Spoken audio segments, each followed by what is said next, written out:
আপনার গাড়িটা মুছে দেব? না, লাগবে না, আমার গাড়ি পরিষ্কার আছে। তাহলে যে কোনো একটা কাজ দিন। কি কাজ দেব? আর তাছাড়া তুমি তো ছোট, কাজ করতে চাচ্ছ কেন? কি করব স্যার? কাজ না করলে খাবো কি? প্লিজ স্যার, যে কোনো কিছু কাজ দিন, আমি করে দেব। আর আপনি 10-15 টাকা দেবেন, তা দিয়ে সকালের খাবারটা খাবো। রাতে খাইনি তো, খুব খিদে লাগছে। কথাটা শুনেই আজাদ সাহেব গাড়ি থেকে নামলো। কথাটা সত্যি বেশ লজ্জাজনক লাগলো। এই সময় এসে একটা 7 কিংবা 8 বছরের ফুটফুটে বাচ্চা না খেয়ে আসেন। হায় রে দুনিয়া! আজাদ সাহেব সোজা ওর সামনে হাঁটু করে বসলেন। তোমার নাম কি? ওবায়দুল আমার নাম, ওবায়দুল ইসলাম নীল। খুব কিউট নাম তো। কি স্যার, কোনো কাজ তো দিলেন না। তাহলে আসি, অন্য খদ্দের ধরতে হবে। তোমার খুব ক্ষুধা লাগছে? হ্যাঁ, রাতে খাইনি, আর কাল দুপুরে সামান্য ডাল আর ভাত খেয়েছিলাম। আজাদ সাহেব আর দেরি করলেন না, আমার হাত ধরে সোজা বড় একটা রেস্তোরাঁ নিয়ে আসলেন। স্যার, আমাকে কোথায় নিয়ে যাচ্ছেন? কথা বলো না। আজাদ সাহেব হোটেলে ঢুকে খাসির মাংস আর বিরিয়ানি অর্ডার করলো। ওয়েটার খাবার পরিবেশন করলো। নাও, খেয়ে নাও। কি এগুলো? আর আমি কেন খাবো? তোমার না খুব ক্ষুধা পেয়েছে?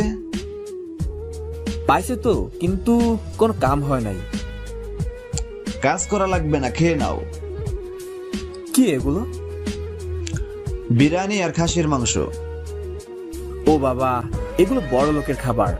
এসব আমার মতো রাস্তার ছেলের পেটে সইবে না, আমি খাবো না। চুপ করে খেয়ে নাও। আমার কাছে তো টাকা নেই এসব খাবার খাওয়ার। কথা না বলে খাওয়া শুরু করে দাও। আমার প্রচুর ক্ষুধা লাগছিল, সেজন্য সে আর দেরি না করে খেতে লাগলাম। জীবনে প্রথম হয়তো সে খাসির মাংস আর বিরিয়ানি খাচ্ছে। পেট পুড়ে খেয়ে নিল। পেট ভরেছে তোমার? আমার জীবনে এই প্রথম এত সুন্দর খাবার খেলাম, তাও আবার পেট ভরে। আচ্ছা ঠিক আছে, এবার বাসায় যাও। আপনাকে অনেক ধন্যবাদ, কিন্তু চিন্তা করবেন না স্যার, আপনার এই ঋণ আমি শোধ করে দেওয়ার চেষ্টা করব। ওবায়দুল আজাদ সাহেবকে সালাম জানিয়ে খুশি মনে বস্তির দিকে এগোতে লাগলো। রাস্তায় আসতেই আজাদ ওবায়দুলকে ডাকলো। এই দাঁড়াও। কি হয়েছে স্যার? এটা রাখো। কি এটা আমাকে দিচ্ছেন কেন? তোমার কয়েকদিনের খাবার খাওয়ার টাকা। মাফ করবেন স্যার, আমি গরিব, ভিক্ষুক না। রাশেদ সাহেব বুঝতে পারলেন ছোট হলে কি হবে, আত্মমর্যাদা আছে। ওবায়দুল আপন মনে দৌড়ে চলে গেল। আজাদ সাহেব আরও কিছু জিজ্ঞেস করত, কিন্তু ওবায়দুল দাঁড়ালো না। ওবায়দুলকে খাইয়ে আজাদ সাহেব কেন অন্যরকম আনন্দ পেল। আজাদ সাহেব কাজ শেষ করে বাসায় গেলেন। 1 সপ্তাহ পর একদিন আজাদ সাহেব হেঁটে হেঁটে রাস্তা পার হচ্ছিলেন। পেছন থেকে একটা দ্রুতগামী বাস আসছিল। আজাদ সাহেব খেয়াল করে নাই। বাস এসে লাগিয়ে দিতে যাবে, ঠিক তখনই ওবায়দুল কোথা থেকে যেন দৌড়ে এসে আজাদ সাহেবকে টেনে রাস্তার সাইডে পড়ে গেলেন। ফল স্মৃতিস্বরূপ বাবুর কপালে একটা ক্ষত হলেন। আজাদ সাহেব হতবাক হয়ে গেলেন, আর একটু হলেই তো তার খুব বড় কিছু হয়ে যেত। তিনি তাকিয়ে দেখতে পান ওবায়দুলের কপালে কেটে গেছে, রক্ত তার মুখ লাল হয়ে গেছে। আজাদ দৌড়ে গিয়ে ওবায়দুলকে তুললেন, তাকে তাড়াতাড়ি হসপিটালে নিয়ে যেতে লাগলেন। আমার কিছু হবে না স্যার, আমাকে যেতে দিন। একটা কথাও বলবে না। তোমার কপাল দিয়ে রক্ত আসছে। কত রক্ত বের হয়েছে? এসব কিছুই না। আপনি আমার জন্য এত কষ্ট করছেন কেন? তুমি আমাকে এত বড় বিপদ থেকে রক্ষা করলে। আপনি আমাকে আগের দিন ফ্রিতে খাইয়েছিলেন। আজাদ সাহেব আমাকে ডাক্তারের কাছে থেকে মাথায় ব্যান্ডেজ করে দিল। ওবায়দুল, তোমার বাবা মা কোথায় থাকে আমাকে বলো, আমি তাদের সংবাদ দিচ্ছি, তারা এসে তোমাকে নিয়ে যাবে। সাথে সাথে আমার মন খারাপ হয়ে গেল। মন খারাপ করে থাকলাম। কি হলো বলো, তোমার বাবা মা কোথায়? জানি না। মানে? আমি অনাথ। যখন একটু বয়স হলো তখন লোকের দৌড়ানি খেতাম, এটাই মনে আছে। তুমি থাকো কোথায়? ওই তো পাশে একটি বস্তিতে, কিন্তু ওখানকার মাতুব্বর খুব বাজে লোক। তিনি চুরি ডাকাতি করতে বলেন, আর না করলে মারেন। সেজন্য আর থাকি না, রাস্তায় থাকি। লোক যখন দোকান বন্ধ করে তখন তার বারান্দায় থাকি। তোমার কষ্ট হয় না? না স্যার, কিসের কষ্ট? এতে আমার ভালোই লাগে, আর অভ্যাস হয়ে গেছে। জানেন, যারা এতিম অনাথ তাদের বেঁচে থাকা পাপ। তুমি এতটুকু, কিন্তু তোমার কথায় সবাই ইমপ্রেস হয়ে যাবে। আমি তোমার একটা কথা ইমপ্রেস হয়ে গেছি। আচ্ছা, তুমি এখন যাবে কোথায়? জানি না, যেদিকে মন যেতে চায়। যাবে আমার সাথে? কোথায়? আমার বাসায়। থাকবে আমার বাসায় আমার সাথে। কিন্তু কেন? তুমি আমার জীবন বাঁচিয়েছো, আর তোমার তো থাকার জায়গা নেই। আর আমার বাসায় থাকার অভাব নাই। আমার বাসায় থেকো। ওবায়দুল কি বলবে বুঝতে পারতেছে না, আর ওর যাওয়ারই উচিত। ওর তো কোনো চালচোলা নেই, আর যখন জোর করছে তাই রাজি হয়ে গেল। আজাদ সাহেব হসপিটালের ঝামেলা মিটিয়ে আমাকে গাড়িতে বসিয়ে বাসায় নিয়ে যেতে লাগলো। স্যার, আপনার বাসায় কে কে আছেন? আমার ওয়াইফ আর একটা মেয়ে, তোমার থেকে একটু ছোট। ওনারা রাগ করবে না তো? না, রাগ করবে না। ওরা বাসায় পৌঁছে গেল। এত বড় বাসা! আজকে থেকে তুমি এখানেই থাকবে। আমি তো খুব খুশি। ও মনের আনন্দে আজাদ সাহেবের সাথে বাসায় প্রবেশ করলো। এই নীলা, এই রেহানা, এদিকে এসো। ওনারা আসলেন, আমাকে দেখে অবাক হয়ে গেলেন। গায়ে ময়লা জামা কাপড় দেখতেই নীলার ঘৃণা লাগলো। কে আব্বু? ওর নাম ওবায়দুল, আর হ্যাঁ, সবাই ওকে নীল বলে ডাকবে। আজ থেকে এখানে আমাদের সাথে থাকবে। আসলে নামটা বড় হয়ে যায়, তাই ছোট করে নীল নামটা দিলাম। আমাদের সাথে থাকবে মানে? ওকে, থাকে কোথায়? দেখে তো মনে হয় বস্তিতে থাকে। ওর বাবা মা নেই, আর আজকে ও আমাকে রক্ষা করেছে। আজ ও না থাকলে জানি না কি হতো। তোমার জীবন বাঁচিয়েছে, তাই বলে বাসায় নিয়ে আসবে? হাতে কটা টাকা দিয়ে দিলেই তো হয়ে যায়। এটা বাসা, কোনো অনাথ আশ্রম না। কি বলছো? এইটুকু একটা ছেলের সাথে এভাবে কথা বলছো কেন? ও আমার বাসায় থাকবে, আর ও থাকলে নীলার খেলার সাথেও হয়ে যাবে। লাগবে না ওর মতো নোংরা ছেলেকে। ওকে দেখে এই বমি চলে আসছে। নীলা, মানুষকে ঘৃণা করতে নেই, আর এই বাসায় থাকবে, এটাই আমার শেষ কথা। স্যার, আমি থাকলে ওনারা অসন্তোষ হবেন। আমি চলে যাই। এত বড় বাড়ি আমার জন্য না, আমার জন্য ওই বস্তি যথেষ্ট। চুপ! আমার মুখে মুখে তর্ক একদম পছন্দ করি না। তুমি এখানে আমাদের সবার সাথে থাকবে, ব্যাস। আর আজ থেকে তুমিও এই পরিবারের একজন সদস্য। চলো, তোমাকে তোমার রুম দেখিয়ে দেই।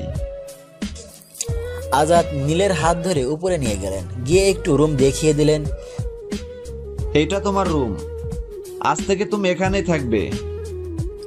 বাবা, এত বড় রুম! এটা তো আমাদের বস্তির অর্ধেকের মতো। একটু অপেক্ষা করো, আমি তোমার জন্য জামা কাপড় আনতে দিয়েছি ড্রাইভারের কাছে। তারপর তুমি গোসল করে নেবে। আচ্ছা। নীলে তো খুব আনন্দ পাচ্ছে, এত বড় বাড়িতে থাকতে পারবে।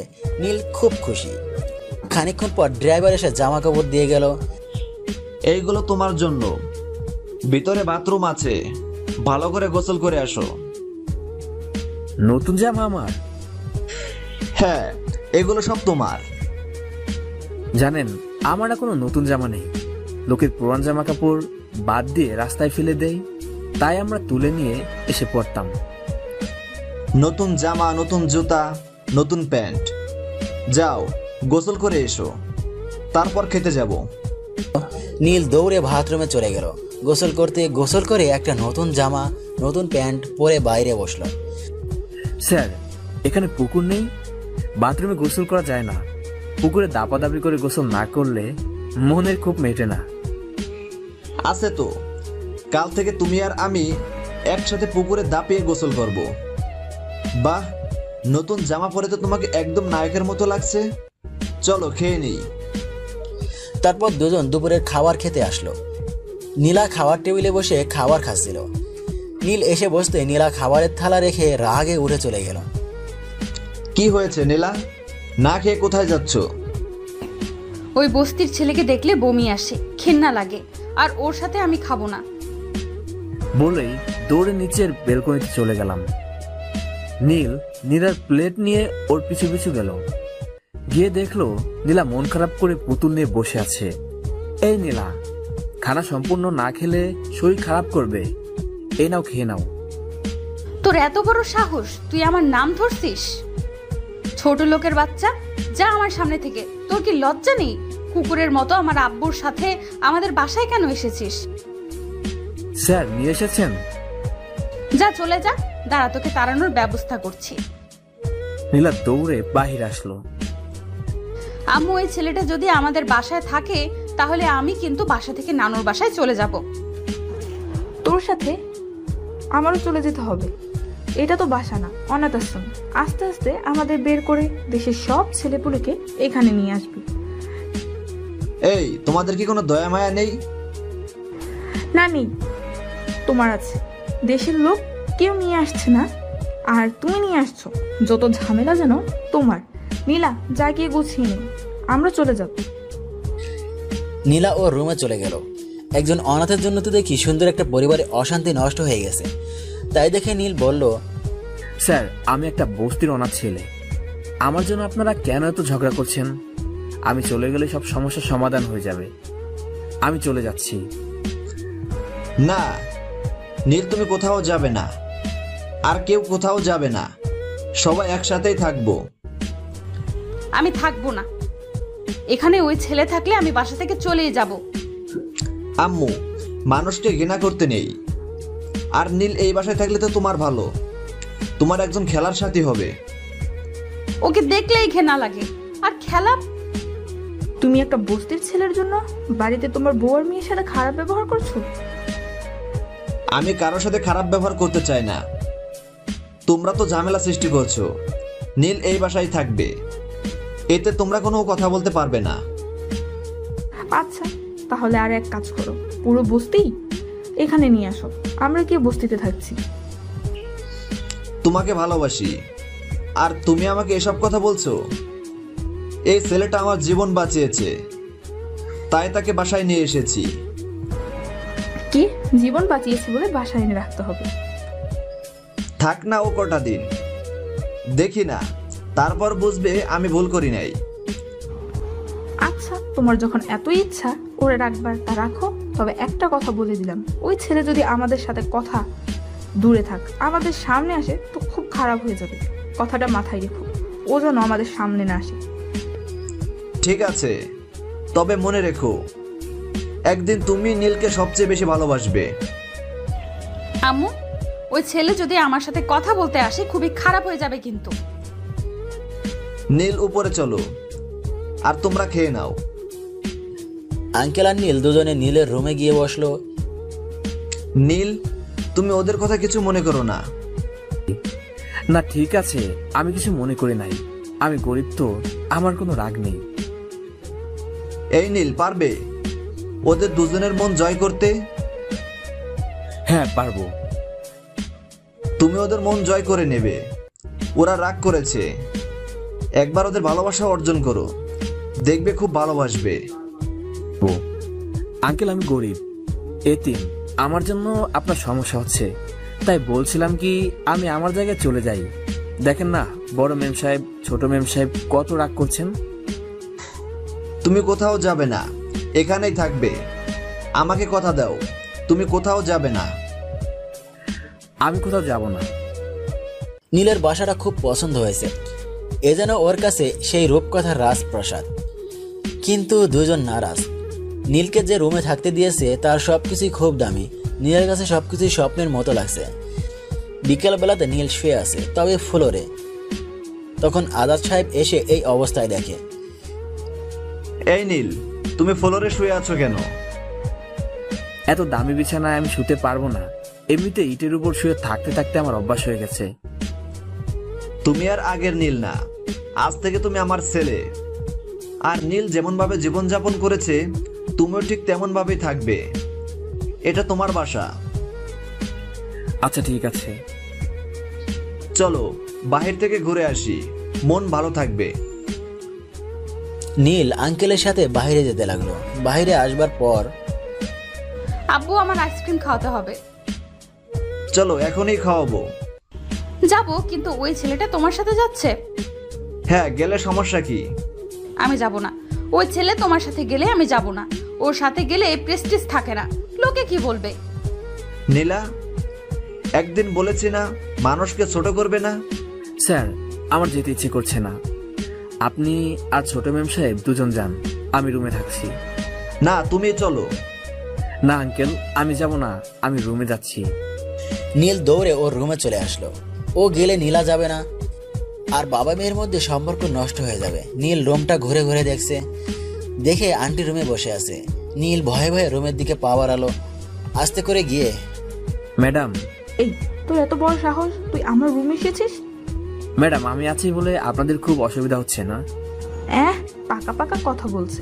তোদের মতো ছেলেদের খুব ভালো করে চিনি। তোরা তো চোর। এখানে কি ধান্দা এসেছিস বল? আঙ্কেল আমাকে নিয়ে এসেছেন। নিয়ে আসলো আর কুকুরের মতো করে ছুটে আসলি? একটু লজ্জা করলো না যে একজনের বাসায় গিয়ে থাকলে তাদের অসুবিধা হয়? তোদের তো লজ্জায়নি, থাকলে কি এখানে আসতিস? আপনি আমাকে বকা দিচ্ছেন? এই, তোকে তো তোর আঙ্কেল রেখেই দেবে, তো তুই থাক, আমাদের মাঝে আসিস না। দূর হয়ে যা রুম থেকে। নীলকে আরো অপমান করলো। কোনো উত্তর নেই নীলের কাছে, কারণ সে তো এতিম আর তাদের আশ্রয় থাকছে। অপমান সহ্য করলেও দুই বেলা পেট পুরে খেয়ে পারবে। একটু সহ্য করো। তবে নীল পাথর হয়ে গেছে। মন খারাপ বা কষ্ট পেলে কান্না করে না, ওর চোখে যেন পানি আসতে চায় না। আস্তে আস্তে রুমগুলো দেখতে লাগলো। সিঁড়ি দেখে সে সিঁড়ির উপর দিয়ে ছাদে চলে গেল।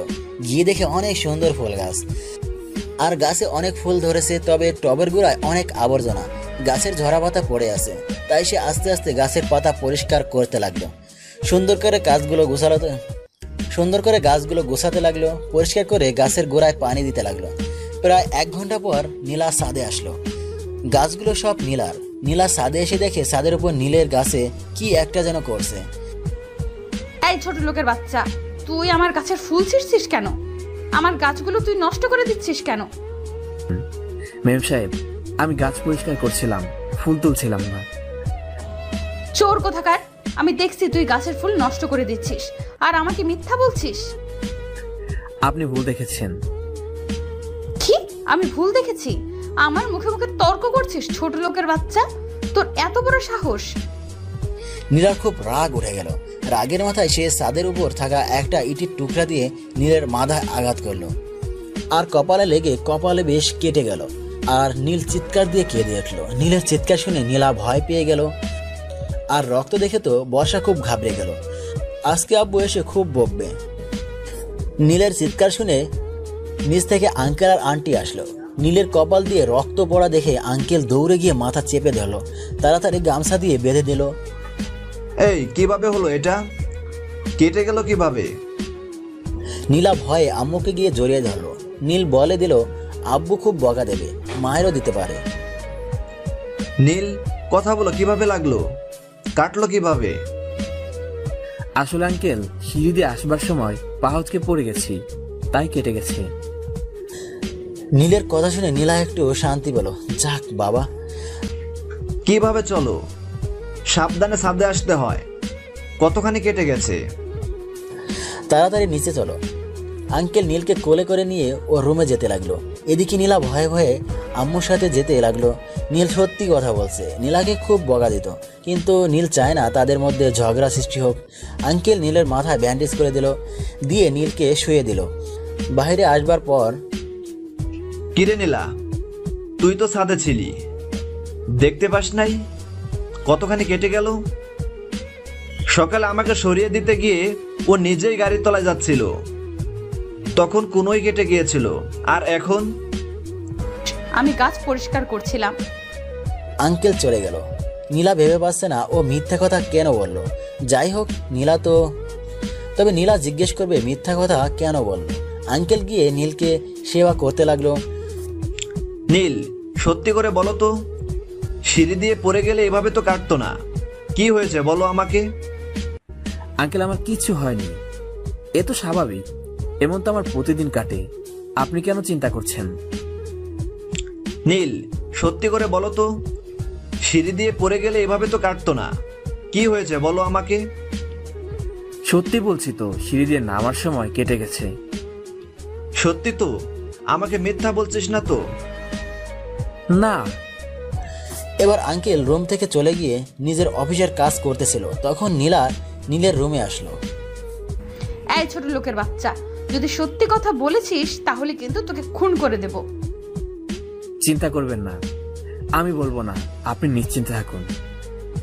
তা তুই মিথ্যা কথা কেন বললি? আমি এমনিতেই আপনাদের বাসায় এসে আপনাদের বিরক্ত করছি, তার উপর যদি বলে দিতাম তাহলে আঙ্কেল আপনাকে বকা দিত। এতই যখন বুঝিস তাহলে তুই চলে যাচ্ছিস না কেন? আঙ্কেল যেতে দেবে না, আর গেলে তিনি রাগ করবেন। জানি না কোথা থেকে আসে এসব আপদ, এসে মাথা খারাপ করে দিচ্ছে। নীলাকে আরো কিছুক্ষণ অপমানজনক কথা বলে রুম থেকে চলে গেল। তবে নীল তেমন কিছু মনে করে না, কারণ এই পৃথিবীতে ধনীরা আছে গরিবকে অপমান করার জন্য। নীল চুপচাপ শুয়ে রইল, তবে নীলা একটু সরিও বলল না। এভাবে কয়েকটা দিন কেটে গেল। দিন দিন যেন ওদের অত্যাচার বাড়ছে, আর আঙ্কেলের ভালোবাসাও পাল্লা দিচ্ছে। এখন নীল বেশ সুস্থ। একদিন সকালে, নীল চলো, তোমাকে নীলার ক্লাসে ভর্তি করে দিয়ে আসি। নীলার সাথে তুমিও যেও, একসাথে দুজন। আব্বু, ওই ছেলেকে তুমি আমাদের স্কুলে কেন ভর্তি করবে? এতই যদি পড়াশোনার ইচ্ছে হয় তাহলে কোনো গভর্নমেন্ট স্কুলে ভর্তি করিয়ে দাও। এমনিতেই তো ঝামেলা, তার উপর আবার স্কুলে। নীল তোমার সাথে তোমার কিন্ডারগার্টেন স্কুলে পড়ালেখা করবে। ওরে আমি একজন সৎ শিক্ষিত মানুষ বানাবো। হ্যাঁ, তোমারও তো সরকার সেই দায়িত্ব দিছে, দেশের সব অনাথ শিশুদের নিয়ে স্কুলে তৈরি করো। প্রয়োজন হলে তাই করব। নীল গুছিয়ে নাও। নীল গুছিয়ে নিল, তারপর তাকে স্কুলে নিয়ে ভর্তি করিয়ে দেয়। বই, খাতা, ব্যাগ ইত্যাদি নিয়ে বাসায় আসলো। কালকে থেকে নীলকে স্কুলে যেতে হবে। আর দুপুরে নীলা ক্লাস করে বাসায় এসে দৌড়ে আম্মুকে গিয়ে জড়িয়ে ধরলো। তারপর আম্মু নীলাকে নিজ হাতে খাইয়ে দিতে লাগলো। নীল দূর থেকে সেটা দেখে মন খারাপ হয়ে গেল। আজ যদি নীলের মা থাকতো তাহলে নিশ্চয়ই তাকেও এইভাবে খাইয়ে দিত। নীলের ইচ্ছে করে দৌড়ে গিয়ে নীলার সাথে নীল ও আন্টির কাছ থেকে খাইয়ে নেবে, কিন্তু গেল না, গেলেই খুব অপমান করবে। দূর থেকে চেয়ারে বসে দেখতে লাগলো। নীলের চোখ ছলমল করছে। নীল আজকে তার মায়ের শূন্যতা বুঝতে পারছে। নীলা কত কষ্ট করে মায়ের কাছ থেকে খাবার খাচ্ছে। আর যদি নীলের আম্মু থাকতো তাহলে নীলও এভাবেই আদর পেত। নীল মন খারাপ করে বসে রইল। নীলাদের খাওয়া শেষ হয়ে গেলে নীল গিয়ে খেয়ে নিল। নীল যদি আন্টির ভালোবাসা পেত তাহলে আজকে তার থেকে সুখী আর কেউ থাকতো না, কিন্তু আন্টি তো খুব দুর্ব্যবহার করেন। নীল মন খারাপ করে উঠে ওর রুমে চলে গেল। তারপরের দিন সকালে স্যার নীলকে গুছিয়ে দিল স্কুলে যাওয়ার জন্য। আর নীলা তো গোছানোই আছে। 8টার সময় বাস আসলো। নীলা, আজ থেকে তুমি আর নীল এক সিটে বসে ক্লাসে যাবে। তাহলে দুষ্ট ছেলেরা তোমার টিফিন নিয়ে যেতে পারবে না। আমি হেঁটে যাব, তবুও ওর সাথে স্কুলে যেতে পারবো না। তাই আমি তোমাদের দুজনের সিট একই জায়গায় দিচ্ছি। যাও গিয়ে গাড়িতে বসো। আঙ্কেল দুজনকে একই সিটে বসিয়ে দিল। নীলা জানালার ধারে বসেছে। নীল ভয়ে ভয়ে নীলাকে বলল, মেম সাহেব, আমরা কি দুজন বন্ধু হয়ে থাকতে পারি না? আপনি অপমান করলে খুব কষ্ট হয়। কি তোর সাথে? তোরে তো আমাদের বাসার চাকরও করতে ইচ্ছে করে না, আর কি কষ্ট! আমি কি তোকে তোর ওই বস্তিতে গিয়ে অপমান করেছি? দূর হয়ে যা আমার বাসা থেকে, তাহলে আর অপমান করব না। আমাদের বাসায় থাকতে হলে অপমান সহ্য করতে হবে। থাকতে পারিস থাক, না পারিস জাহান্নামে যা। নীল আর কোনো কথা বলল না। নীলের খুব আনন্দ হচ্ছিল, জীবনে প্রথম স্কুলে যাচ্ছে। কিন্তু নীলার কথা একটু মন খারাপ হয়ে গেল, কিন্তু সাথে সাথে মনটাকে স্বাভাবিক করে স্কুলে গেল। নীলের মধ্যে একটা অন্যরকম ফিলিং কাজ করছে। নতুন জায়গায় কাউকে চেনে না। টিচার এসে নীলকে একটা সিটে বসিয়ে দিল। ক্লাস শুরু হলো, কিন্তু নীলের মাথায় কিছুই আসছে না। কোনোদিন তো বইতে হাত তো দূরের কথা, বইও ছুঁয়েই দেখেনি। এভাবে খানিক ক্লাস পর টিফিন দিল। সব ছেলে মেয়ে এক জায়গায় বসে আছে। নীলা ওর মধ্যে থেকে একটা মেয়ে বলল, কি রে নীলা, কে এই ছেলেটা তোর সাথে আসলো? তোদের কেউ হয় নাকি? হ্যাঁ, আমার আব্বু ওরে নিয়ে এসেছে। কোথা থেকে বলতো? কোথা হতে? ওই তো পাশের বস্তি থেকে। কি বলিস, বস্তির ছেলে? একটা ভিখারি। কি ভাগ্য বস্তির ছেলে এত বড় স্কুলে পড়ছে। সত্যি বস্তির ছেলের কত ভাগ্য, তোদের বাসায় থাকছে। তোর আব্বু যে দয়ার সাগর। এই টোকাইদের একদমই প্রশ্রয় দিবি না, দিলেই মাথায় চড়ে বসবে। আমি গরিব বলে আমাকে অপমান করছেন? তুই গরিব, তুই তো ফকিরনি, আর তোর কি অপমান বোধ আছে? নীল ওখান থেকে চলে গেল। ওখানে থাকলে আরো বেশি অপমান করত। ওর কোনো জবাব নেই, কারণ নীল গরিব। এভাবে অপমান সহ্য করে বাসায় আসলো ছুটির পর। বাসায় এসে নীলা, আম্মু ওই ছেলেটা সবার সামনে আমাকে ছোট করেছে, আমাকে অপমান করেছে। ওর কথা শুনে নীল তো আকাশ থেকে পড়ছে। বলে কি এই মেয়ে, সব উল্টো। কি বলেছে? সবার সামনে আমাকে নিয়ে যা তা বলছে। তোর এত বড় সাহস, তুই আমার মেয়েকে অপমান করছিস? যে থালায় খাচ্ছিস সেই ফুটো করছিস। এই বলে আন্টি নীলের দিকে এগিয়ে গিয়ে গাল বরাবর ঠাস করে একটা থাপ্পড় দিল। বিশ্বাস করেন ম্যাডাম, আমি ওনারে কিছু বলি নাই। উনি সব মিথ্যা কথা বলছেন। হ্যাঁ, আমার মেয়ে মিথ্যা কথা বলছে, আর তুই সত্যি কথা বলছিস। আজ তোকে তো এই বাড়ি থেকে বের করেই দেব। কাকে বের করে দিবে?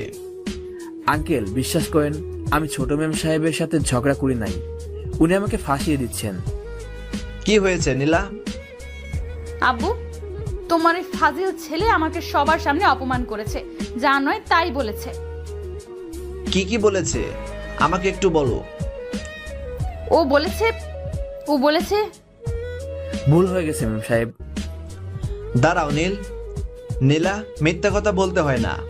আজ আমি বলে দিলাম তুমি ওর সাথে খারাপ ব্যবহার করছো, কিন্তু এমন একটা দিন হয়তো আসবে লজ্জা এর সামনে আসতে পারবে না। তাই বলছে ঝগড়া করো না। আঙ্কেল, ম্যাম সাহেবকে বকা দিয়েন না। আমি ওনাকে অপমান করেছিলাম, ওনার সাথে ঝগড়া করেছিলাম। আমাকে ক্ষমা করে দিন। নীল, তুমি যাও, তোমার রুমে গিয়ে একটু বিশ্রাম নাও। নীল দৌড়ে চলে আসলো। সন্ধ্যাবেলায় দেখে নীলা ওর আম্মুর কাছে পড়তেছে। নীলও পড়া বসছে। ম্যাডাম, আমি না কিছু বুঝতে পারছি না, আমাকে একটু বুঝিয়ে দেবেন? ওরে বাবা, তুমি লেখাপড়া করে ডাক্তার ইঞ্জিনিয়ার হবে বুঝি? ম্যাডাম, বুঝিয়ে দেবেন না? আচ্ছা, আমি এখানে বসবো, আপনি ম্যাম সাহেবকে পড়াবেন। তাই শুনে আমি পড়বানি। তুই আমাদের থেকে দূরে চলে যা। আচ্ছা, তাহলে আমি ফ্লোরে বসবো। ওখান থেকে শোনা গেলে তাই শুনে শুনে পড়বো। জাহান্নামের যা, তাতে আমার কি? আমার সামনে থেকে যা। নীল মন খারাপ করে দূরে গিয়ে বসলো। আন্টি নীলাকে পড়াচ্ছে, আর নীল তাই শুনে শুনে মুখস্থ করার চেষ্টা করছে। আসলে নীল বেশ মেধাবী, একবার শুনলেই তা ধরে রাখতে পারেন। নীল এভাবে দূর থেকেই পড়াশোনা করে নিল। আজও রাতের বেলায় নীলাকে খাইয়ে দিতে লাগলো আন্টি। সেটা দেখে নীলের বুক শূন্যতায় জেগে উঠল। নীল দূরে বসে বসে দেখছে, আর পাথরগুলো টপ টপ করে পানি পড়তে লাগলো। সে দৌড়ে ওর রুমে যেতে লাগলো। তবে আন্টি সেটা খেয়াল করলো। আন্টি ভাবছে ওর আবার কি হলো, এখন তো বকা দিল না। যাই হোক, নীলাকে খাইয়ে দিয়ে ওর রুমে শুয়ে দিয়ে কি মনে করে নীলের রুমের দিকে গেল। গিয়ে দেখে বাবু বালিশ আঁকড়ে ধরে কান্না করছে, খুব ফুপিয়ে ফুপিয়ে কান্না করছে। আন্টি ভেবে পাচ্ছে না, এত অপমান করলেও যে মন খারাপ করে থাকে, কান্না করে না, সে কি জন্য এত ফুপিয়ে ফুপিয়ে কান্না করছে। ফুপাচ্ছে, তবে সেই শব্দ বাহির করতে চাইছে না। আন্টি রুমে এসে জিজ্ঞেস করলো, এই ছেলে, কি জন্য খাচ্ছিস? তোর এই ন্যাকামি কান্নার কারণ কি? নীল পেছন ফিরে দেখে আন্টি চোখের পানি মুছে, জানি না, এমনি পাচ্ছে। তোদের আবার এমনি এমনি কান্না পায়? ম্যাডাম, আমি একটা কথা জিজ্ঞেস করব, মারবেন না তো? কি কথা বল। ম্যাডাম, সব আম্মুরা তাদের ছেলে মেয়েকে কি এভাবে যত্ন করে, এভাবে আদর করে খাইয়ে দেয়, যেভাবে আপনি মেম সাহেবকে দিতেন? হ্যাঁ, কেন? তাহলে যদি আমার আম্মু থাকতো, তিনিও আমাকে খাইয়ে দিতেন, আমাকেও খুব যত্ন করতেন, পরিয়ে দিতেন, যেমন করে আপনি মেম সাহেবকে পরিয়ে দেন। দিতেন না ম্যাডাম? প্লিজ বলুন। কথাটা শুনে আন্টি বাকরুদ্ধ হয়ে গেল। ম্যাডাম, সবার আম্মু আছে, আমার কেন নেই? আমারও আদর পেতে ইচ্ছে করে, আম্মুর কাছ থেকে খাইয়ে নিতে ইচ্ছে করে। আন্টি কি বলবে বুঝতে পারতেছে না। তিনি আস্তে আস্তে নীলের দিকে এগিয়ে গেলেন। আন্টিকে তার দিকে এগিয়ে যেতে দেখে নীল ভয় পেয়ে পিছিয়ে গেল। ম্যাডাম প্লিজ আমাকে মারবেন না। আর কখনো বলবো না। আন্টি গিয়ে নীলের পাশে বসলো। তুই আম্মুর আদর পাস নাই?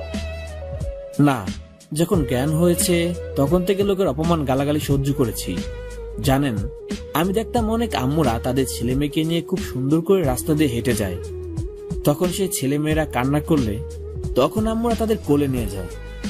আমার সারাদিন মারলে কান্না পায় না, কিন্তু ওই দৃশ্য দেখলে খুব কান্না পায়। ম্যাডাম, আমি অনাথ আর গরিব বলে আল্লাহ আমার আম্মুকে দেয় নাই, তাই না? আমার আম্মু থাকলে তিনিও খাইয়ে দিতেন। নীল, নীল অবাক হয়ে ওনার দিকে তাকালো। তিনি নাম ধরে রাখছেন। আন্টি উঠে সোজা নীলের রুম থেকে চলে গেলেন। নীল আবার শুয়ে পড়ল, কান্না করতে লাগলো। আসলে নীলের জন্ম থেকে তার উপর সবকিছুই ঠিকঠাক যাচ্ছে না। আন্টি জানেন নীল রাতে খায়নি, সেজন্য তিনি নীলের জন্য খাবার নিয়ে ওর রুমে গেলেন। গিয়ে দেখে নীল আবার ওর রুমে বালিশ কামড়ে ধরে কান্না করছে। নীল খেয়ে নাও। আন্টির কথায় নীল উঠে বসে আন্টির দিকে তাকালো। চোখের পানি বেয়ে গাল বেয়ে পড়ছে। আন্টি এক হাত দিয়ে ওর চোখের পানি মুছে দিল। নাও, হা করো। ম্যাডাম, কিন্তু কথাটা শেষ হতে দিল না। চুপ। আজ থেকে কোনো ম্যাডাম না, আজ থেকে আমি তোমার আম্মু। কি থাকবে না? নীল কি বলবে বুঝতে পারছে না, আর চোখের পানি এবার বাদ ছেড়ে দিয়েছে। কি হলো? আমাকে আম্মু ডাকবে না? আপনি বকা দেবেন না তো? আন্টি আর দেরি না করে নীলকে বুকের মধ্যে আগলে নিল। না রে সোনা, তোকে আর বকা দেব না। তুই আজ থেকে আমাকে আম্মুই ডাকিস।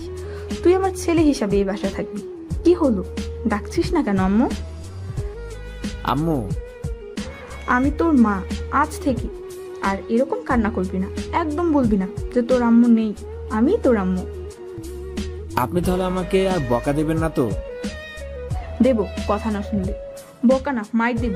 যখন নীলা আমার কথা না শুনে, যেমন করে মার দিই তেমন করে তোকেও মার দিব। নে, এবার খেয়ে যা। না খেয়ে খেয়ে কেমন রোগা হয়ে গেছিস, তোর শরীর খারাপ করবে তো। আন্টি নীলকে খাইয়ে দিতে লাগলো। নীলের চোখের পানি যেন বেড়েই চলেছে, থামছেই না। কি হলো, এখন আবার কান্না করিস কেন? দেখেন না ম্যাডাম, কান্না করতে চায় না, তবুও পানি পড়ছে।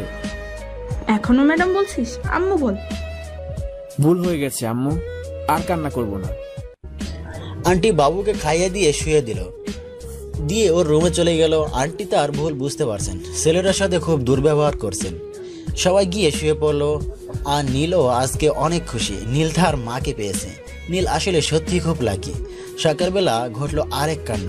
আঙ্কেল কিছু লোককে নিয়ে এসেছেন, তারা মূলত আসছে এতিমখানা থেকে। আঙ্কেলের এসব আর ভালো লাগছে না, অশান্তি সৃষ্টি হয়েছে। আর ওনার কাছে পরিবারের গুরুত্ব বেশি, তাই নীলকে এতিমখানায় দেবেন, সব খরচ নিজে নিয়ে। এনারা কারা আব্বু? কি? এনারা এতিমখানা থেকে এসেছে, ওখানে বাবুকে শিফট করে দেব। আঙ্কেলের কথা শুনে নীলা আকাশের চাঁদ হাতে পেয়েছেন। নীলা দৌড়ে গিয়ে নীলকে ডেকে নিয়ে আসলো। কি হয়েছে?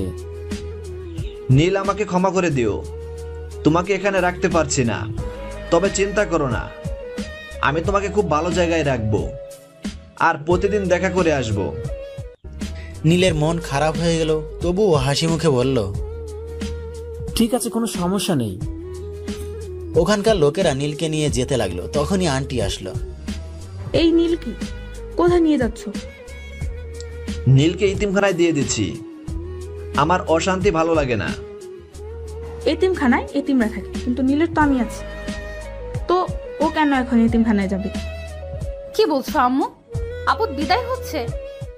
তুমি চুপ থাকো। আর নীল কোথাও যাচ্ছে না, আমাদের সাথে এইখানেই থাকছে, এই বাড়িতে। তোমার অসুবিধা হবে।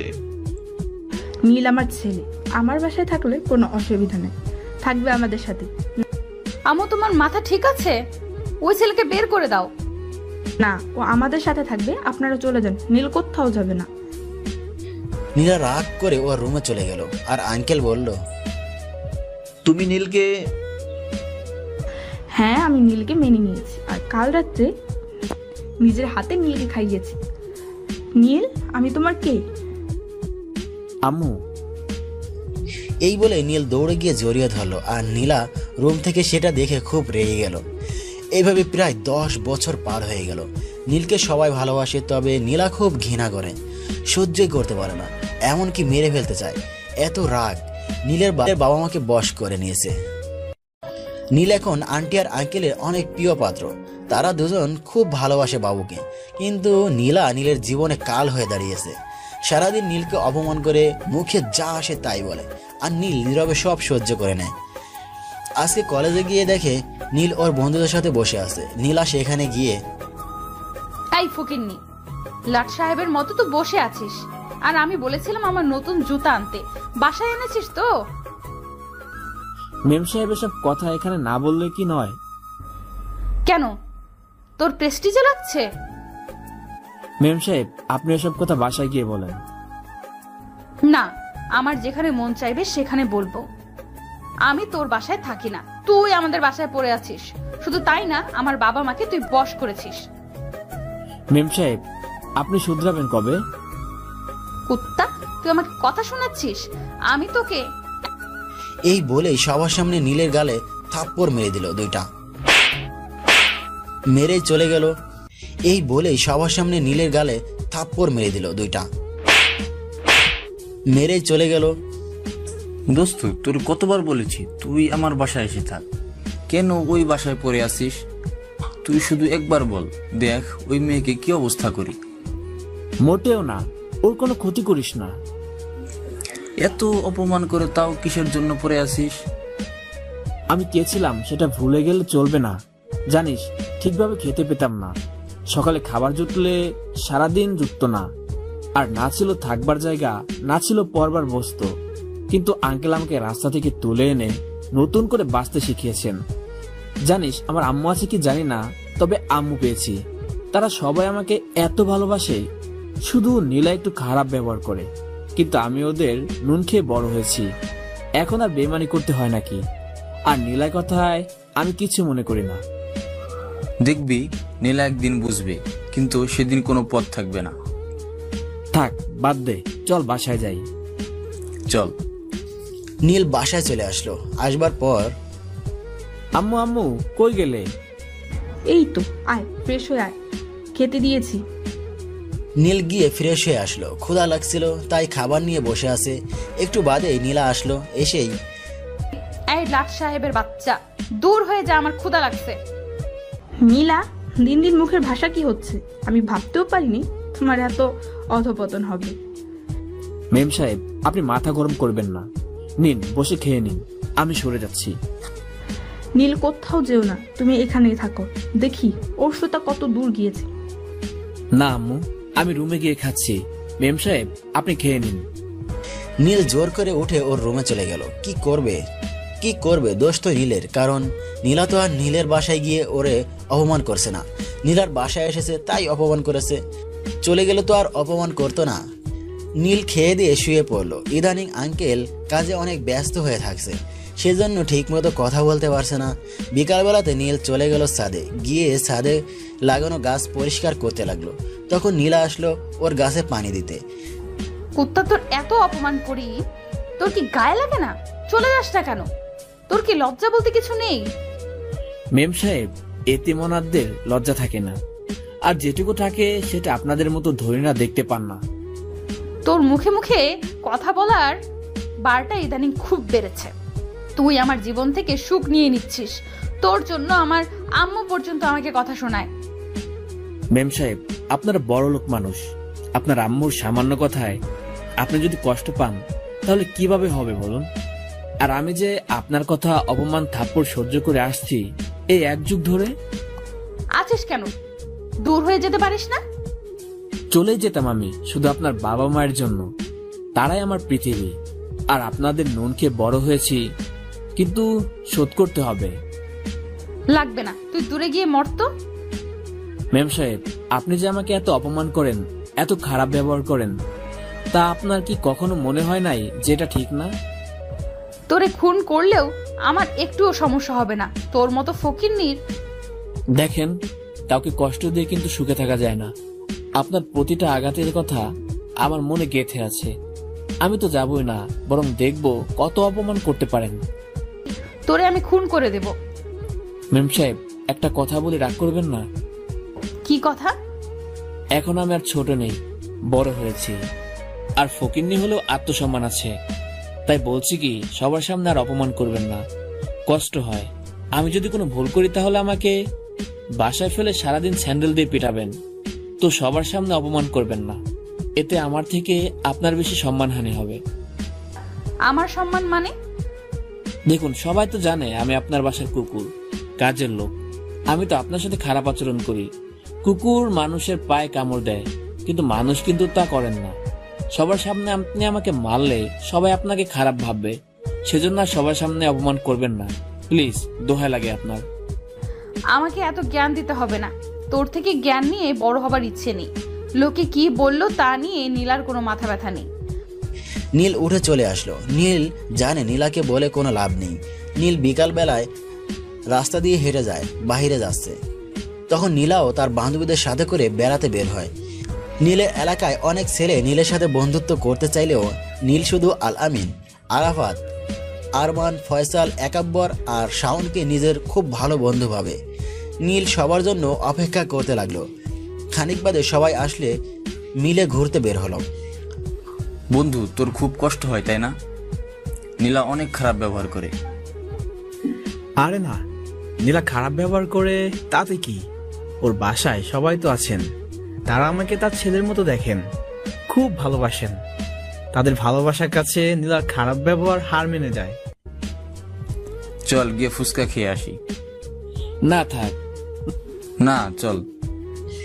সবাই নীলকে জোর করে নিয়ে গেল ফুচকা খাওয়াতে। খানিক বাদে নীলাও আসলো ওর বন্ধুদের সাথে।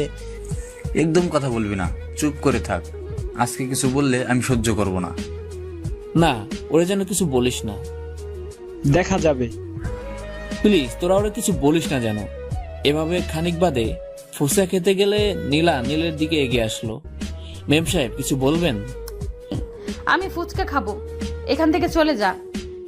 এই মেয়ে, এটা কি তোমার বাবার জায়গা যে চলে যাবে? প্লিজ, তোরা সবাই চুপ কর। চল এখান থেকে, আমরা চলে যাচ্ছি। না, কোথাও যাচ্ছে না। এতই যদি সমস্যা হয় আপনি চলে যান। নিজে পারিস না বলে কি বন্ধুকে দিয়ে কথা বলাচ্ছিস? প্লিজ চুপ কর, চল এখান থেকে। মেম সাহেব, আমরা চলে যাচ্ছি। এই, তুই কেন ভয় পাস ওই মেয়েকে?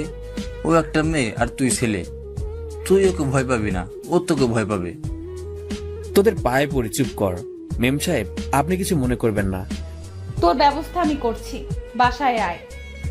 তোদের বললাম কথা বলিস না, তবুও কি করলি? আর কতদিন চুপ করে থাকবি?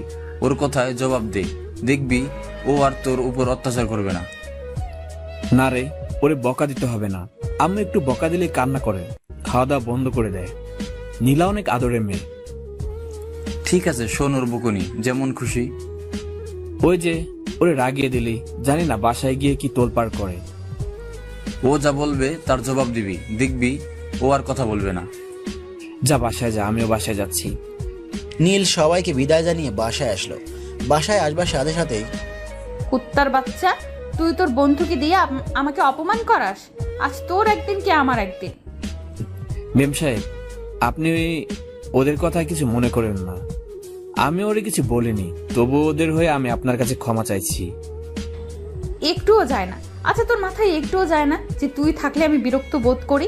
তবু কিসের জন্য পড়ে আছিস? ভালোবাসা, আম্মু আর আঙ্কেলের ভালোবাসা আমাকে যেতে দিচ্ছে না। দূর হয়ে যা, এত লোক মরে তুই মরতে পারিস না? দোয়া করুন যাতে তাড়াতাড়ি মরে যায়। যা, গিয়ে গাড়ির তলায় মাথা দে। জানেন, একটা কুকুরকেও মানুষ এত অবহেলা করে না যতটা আপনি করেন। মেম সাহেব, আমি মানুষ পাথর না, আমার কষ্ট হয়। কষ্ট হয় তো আছিস কেন? চলে যা। বললাম না, একটা নিষিদ্ধ মায়া আমাকে ধরে রেখেছে, তা না হলে কবে চলে যেতাম। জানেন, এতিমদের সাথে ভালো ব্যবহার করতে হয়। আপনি কি বুঝবেন এতিমের কষ্ট? আপনার তো সব আছে। কি রে, কি কথা হচ্ছে? আম্মু, তেমন কিছু না, ওই কলেজের ব্যাপারে কথা বলছিলাম। নীল, গুছিয়ে নাও, আমরা নরসিংদী যাব, আমার বাবার বাড়ি। আম্মু, আপনাকে একবার তো বলেছি কোথাও যেতে ইচ্ছে করে না। আমি বাসায় থাকবো, প্লিজ, দোহাই লাগে আপনার, আমাকে নিয়ে যেন না, আপনারা যান।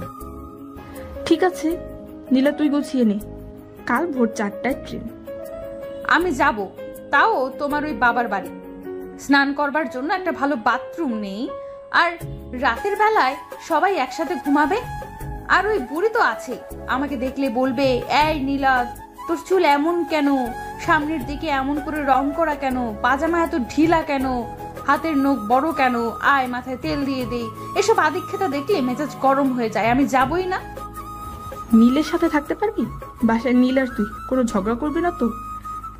ওই ছেলেকে এই কয়দিন বাসায় আসতে নিষেধ করে দাও, তাহলেই হবে। হ্যাঁ, বাড়ির বাইরে থাকবি, নীল বাসায় থাকবি। সে দেখা যাবে। নীলা, তুই এমন কেন? ছেলেটার সাথে একটু ভালো ব্যবহারও তো করলে পারিস। একটা দিন ভালো ব্যবহার করে দেখিস। আরে আন্টি, মেম সাহেব তো অনেক ভালো ব্যবহার করে, শুধু আপনাদের সামনে আপনাদের দেখানোর জন্য এমন নাটক করেন। থাক, আমি জানি। আসো, খেয়ে নাও। আমি পরে খাবো, আপনারা খেয়ে নিন। নীল জানে নীলা খাবে না, যদিও খায় সেজন্য পরে খাবে। ওরা সবাই খেয়ে নিল। নীল গিয়ে রুমে শুয়ে পড়ল।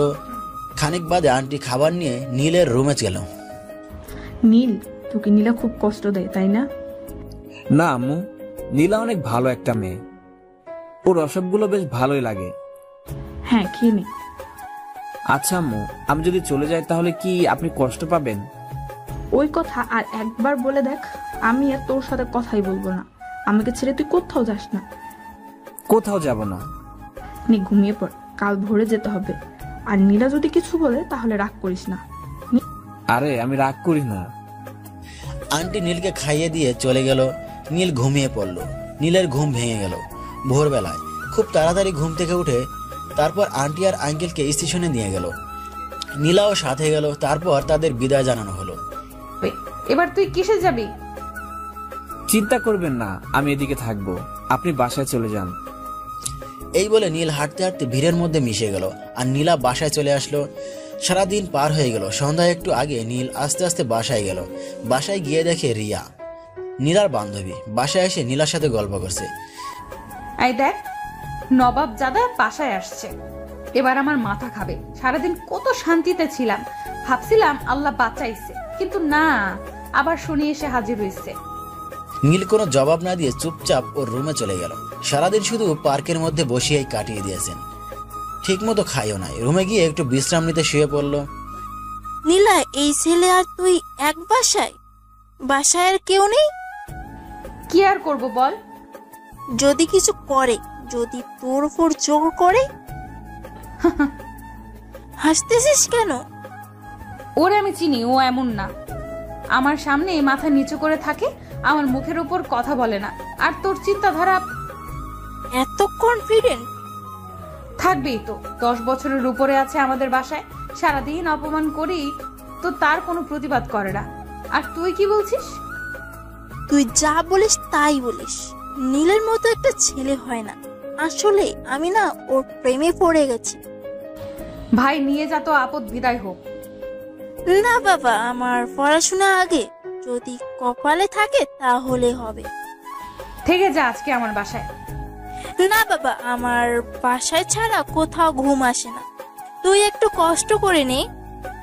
রিয়া নীলাকে বিদায় জানিয়ে ওর বাসায় চলে গেল। এখন বাসায় শুধু নীলা আর নীল। নীলুর রুমে কাত হয়ে শুয়ে আছে, ক্ষুধাও লাগছে। আর নীল যদি এখন বাসা থেকে খাবার খায় তাহলে নীলা আজে বাজে কথা বলবে। তাই নীল আস্তে আস্তে উঠে বাইরের দিকে গেল। যা টাকা ছিল তা দিয়ে বিস্কিট কিনে বাসায় আসলো। নীলা ড্রয়িং রুমে বসে তা দেখলো। রুমে ঢুকবার সময় নীলা, না, নবাব খ্যাত কোথায় যাওয়া হচ্ছিল? তা একটু বাইরে গেছিলাম। কি করতে গিয়েছিলেন? সিগারেট কিনতে নাকি গাঞ্জা? আমি নেশা করি না, এসব কথা বলেন কেন? তো কি করতে গিয়েছিলে? আসলে আসলে কি? খুব ক্ষুধা লাগছিল, তাই বিস্কিট কিনতে গেছিলাম। কেন, বাসায় কি খাবার নেই? আছে, কিন্তু যদি খাই তাহলে আপনি মারবেন, না হলে বকা দেবেন। এতই যখন ভয়, চলে যাস না কেন? আমি চলে গেলে আম্মু খুব কষ্ট পাবে। আমি ঘুমাবো, একদম বিরক্ত করবি না। আর এমনিতেই কাল খুব সকালে ক্লাস আছে, দূর হয়ে যা। নীল রুমে চলে গেল। গিয়ে পানির বোতল নিয়ে বিস্কুট খেতে লাগলো। তখন নীলা রুমে আসলো। বিস্কুট খেয়ে ক্ষুধা মিটবে? এখন তো পাচ্ছি, কিন্তু কোনো এক সময় পানি ছাড়া কিছুই পেতাম না। ঢং না করে টেবিলে খাবার আছে, যা গিয়ে খেয়ে নে। না, আমার পেট ভরে গেছে। সবাই ঠিকই বলে কুকুরের পেটে ঘি হজম হয় না। তোর কাছে ওই বিস্কুটই বেস্ট, তা খেয়েই থাক। আমার খাওয়া শেষ। সব আগাছা এসে আমার কপালে জুটেছে, কবে যে বিদায় হবে কে জানে। নীলা চলে গেল। যাই হোক, নীলা আজকে তো খেতে বলেছে নীলের কাছে, তাতেই অনেক। নীল বিস্কুট আর পানি খেয়ে ঘুমিয়ে পড়ল। হেমন্ত শেষ, হালকা হালকা শীত নেমে এসেছে। সকালে ভোর ভেঙে ঘুম ভেঙে যায়। তখন ঘুম থেকে উঠে সমস্ত কাম শেষ করে বসে রইল নীল। বারান্দায় বসে বসে আকাশের দিকে তাকিয়ে আছে। খানিকক্ষণ পর নীলাও ঘুম থেকে উঠে যায়। নীল তখন চুপচাপ বসে আছে। নীলা উঠে ফ্রেশ হয়ে বসে আছে। এই ছোট লোকের বাচ্চা, কই গেলি? কোথায় গিয়ে মরলি? নীল নীলার কথা শুনে দৌড়ে সামনে গিয়ে বলল, হ্যাঁ মেম সাহেব, বলুন কি বলবেন। আজকে কি কলেজে যাবি? না, আমার শরীর ঠিক নেই, ক্লান্ত লাগছে, আমি যাব না। বাসায় থাক, আর কোনো জিনিস যেন চুরি না হয়। মেম সাহেব, আমি গরিব, এতিম, কিন্তু চোর না। আমাকে সব বলবেন না, খুব কষ্ট হয়। আমি ক্লান্ত হয়ে গেছি। মরে তো যাস নাই, আমি কলেজে যাচ্ছি। বাসায় যেন কোনো অপকর্ম করিস না। আপনি নিশ্চিন্তে থাকেন। নীলা কলেজে চলে গেলেন। এবার নীল ভাবছে নীলা কলেজ থেকে এসে কি খাবেন। নীলার ভালো করবার জন্য নীল রান্না করতে লাগলো। রান্নার নিয়মকানুন জানে, তবে এক্সপেরিমেন্ট নেই। কাঁচা হাতে রান্না করতে লাগলো। প্রথমে ভাত রান্না করলো, তারপর ডাল রান্না করলো, কিন্তু মাংস রান্না করতে গিয়ে হাত পুড়িয়ে ফেললো গরম তেলে। তবুও রান্না শেষ করলো। জানে না রান্না কেমন হয়েছে, সবকিছু সুন্দরভাবে পরিবেশন করলো। ডান হাত অনেক পুড়ে গেছে, তাতে ওর কোনো মাথা ব্যথা নেই। ওর নিজের প্রতি কোনো যত্ন নেই। জ্বর আসলেও কাউকে জানায় না। 12টার দিকে সবকিছু গুছিয়ে বসে রইলো। তখন নীলা বাসায় আসলো। বাসা থেকে কি কি আস্বাদ করলি? ম্যাম, আমি কিছু নেই নাই। বসে না থেকে রান্না করলে তো পারতিস। এখন তো আমি রান্না করব, তাই কাণ্ডে পিণ্ডে গিলবি। বসে বসে অন্ন ধ্বংস করছিস।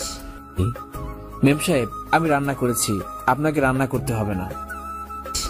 রান্না করেছিস তাও আবার তুই? তো কি শাক পাতা রান্না করলি? আসেন, আমি পরিবেশন করে বসে আসছি। নীলা গেল। নীল নীলাকে বসতে দিয়ে একটা প্লেট নিয়ে নীলাকে খাবার পরিবেশন করে দিল। নীলা খেতে গিয়ে থামলো। আমি তোর ধান্দা ধরে ফেলেছি। কিসের ধান্না মেম সাহেব?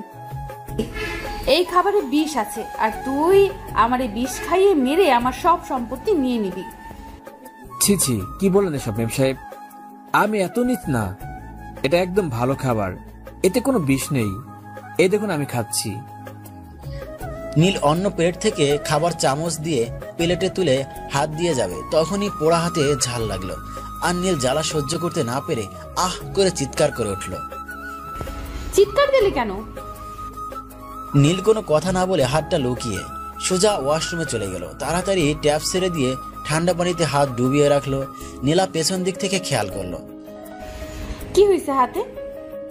কিছু না, আপনি বসুন, আমি এসে খেয়ে দেখাচ্ছি খাবারে কিছু নেই। দেখা তোর হাত। না, আপনি গিয়ে বসুন, আমি আসতেছি। কিন্তু নীলা গিয়ে জোর করে ওর হাত দেখলো।